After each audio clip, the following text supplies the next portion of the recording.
guys, it's me, Rachel, here with Senza Tempo Cane Corso. So I'm here with the puppies. Wanted to do a little pup date for you guys. I've got some chicken in there for them. They're not quite interested in kibble yet.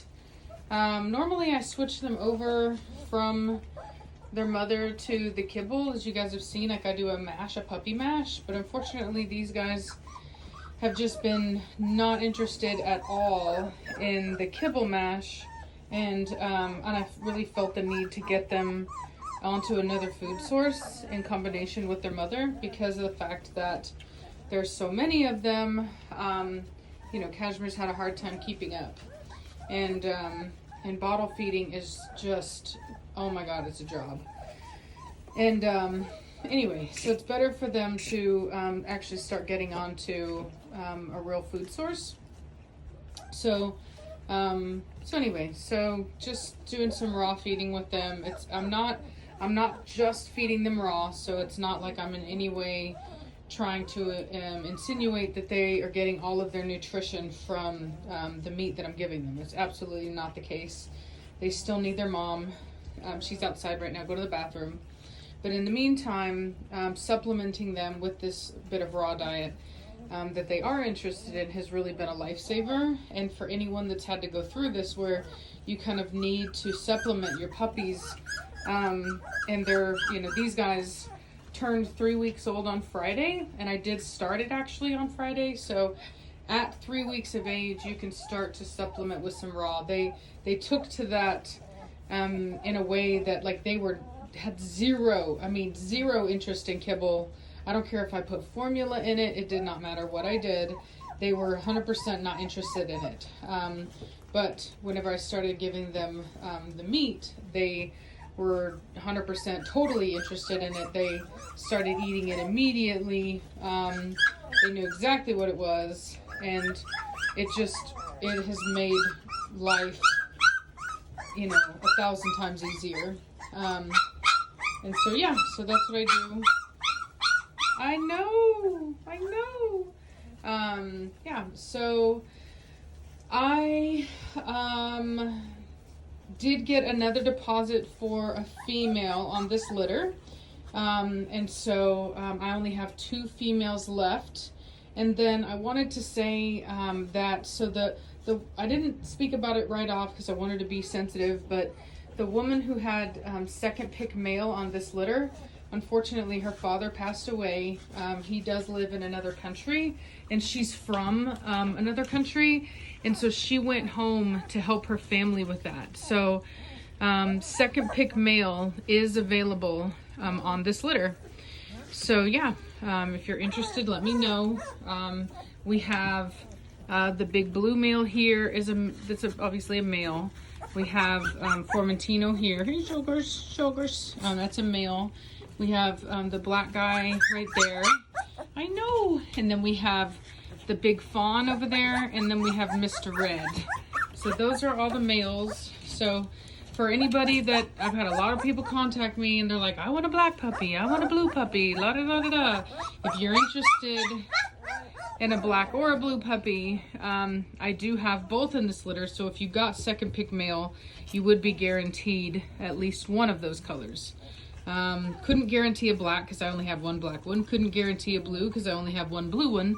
Although I do have the little Formentino male. So I would say in size that the blue male is the biggest. I think the fawn male and the black male are probably the second biggest. The fawn male was originally the biggest, other than the blue one. Like, the blue has always been the biggest. So I would say that, you know, there's a good chance that the fawn male could be the biggest out of the black in him. Not sure. The red male is pretty good sized, but definitely doesn't look like the biggest or even second biggest. And then the Formentino male is the smallest for sure. So yeah, although I will say that out of these litters, this tends to be, you know, a good sized, they have good genetics. So even the smaller ones tend to be good sized. So I think the smallest dog that I've produced male wise is still over 100 pounds. Their father I just weighed him recently. I used to think he weighed about 120 something, but he was younger. He's officially 3 years old. He'll actually be 4 years old this month. And he weighed 135 pounds whenever I weighed him recently, and he's not overweight. So that's a good sized male right there. That's, good. So anyway, so they do tend to be, good sized dogs. I know I've heard some people say that they've had males that are only around 80, 90 pounds. And, so that's not the kind of breeding that this is. They are bigger than that. Other than that, like I said, I still do have 2 females available. I won't know what colors I have available yet, obviously, because of the fact that nobody has made their picks yet. The puppies will be 4 weeks old this Friday, and so nobody makes their picks for another 2 weeks after that. They need to be 6 weeks of age. So we've got a brindle, a regular brindle here. We've got a black chestnut brindle here. I've got, I think that one is a black puppy, and then we have another black brindle that is just super black, just a tiny bit of brindling on her. And then we've got a blue brindle female and a solid blue female. And yeah, I believe that's it. So yeah. So, also I was doing some research last night I wanted to kind of give you guys some more substantial information in regards to color, because a lot of people, they like to choose puppies off color and stuff like that. And so I was, just kind of doing some research on it last night, and there is a study that breaks down the, lifespans of, actually the Cane Corso specifically. And what they found is that brindle puppies, brindle dogs, live the longest. And so black brindle has the longest lifespan, and then comes the chestnut brindle, and then after that is the blue brindle, and then from there you get the other colors. And I forget exactly what order they were in. I want to say the black dogs lived the shortest, if I'm not mistaken, but I thought it was interesting that overall brindle dogs lived the longest. It didn't matter what color they were, brindle dogs lived longer than non-brindles. So anyway, so there's a bonus. When you really love a dog, you want them to live as long as possible, right? So it's a good thing to see that when you're getting like a brindle dog, that that that dog is genetically predisposed to have a longer lifespan. So yeah, the other study I found was actually from 2018, and it was talking about chocolate Labradors and how chocolate Labradors have the shortest lifespans. And they had the most occurrences of ear infections and skin infections.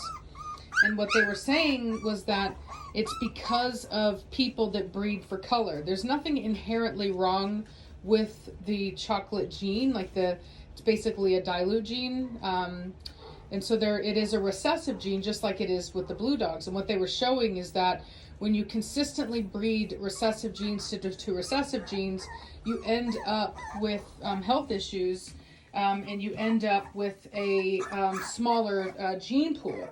And so, so coincidentally, the chocolate Labradors have the shortest lifespans. And it's just another side effect of whenever people are constantly and consistently wanting to choose their puppies based upon color, and then breeders responding to that market by consistently breeding colors together to get certain colors with no regard for the health or longevity of the animals involved.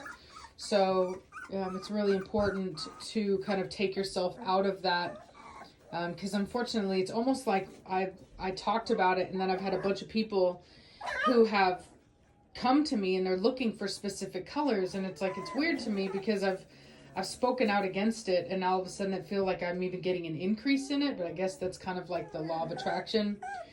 And And so anyway, and every time I do it, every time I tell them, hey, look, you know, not a great idea to choose your puppy off color, blah, blah, blah, they do the consumer, it's mine, I want what I want kind of thing. And it's like, you know, it's very selfish.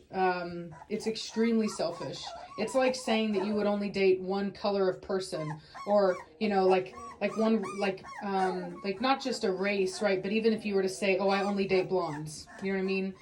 This is a living animal. It's going to live with you for up to, you know, 11, heck, I've even heard of them living up to 15 years of age. And it's like, you want to make sure that when you're going to have a relationship with a living being, that it's based on a lot more than just the exterior of how they look. And so anyway, I wanted to also find some scientific evidence on it as well, because the emotional argument doesn't really seem to matter to a lot of people. And so I wanted to really see, is there a scientific basis for making this claim? And if so, what is it? Savannah's got her hand in there. Yeah. And Come here. And so anyway, I just wanted to kind of, you know, touch on that again a little bit. I did update my application on my website to talk about it. I don't know where else to update it. I think I want to put like an auto emailer. So anytime somebody emails me, I'm just going to put out an auto emailer that basically says, thank you for contacting me. Please be aware that if you contacted me for a specific color of dogs, I don't sell puppies off color, and kind of explain why. Maybe provide some links, some resources. You know, because I'm not that kind of breeder, I'm not going to do that. So anyway, long story short, I know I'm sitting here, I'm taking too long. Not you, but that one. Oh, yeah. Also, Batista is at the vet today. He is having surgery, so say a prayer for Batista. And, you know, hopefully everything turns out well. And, yeah, I will talk at y'all later. Bye! Oh, stinky.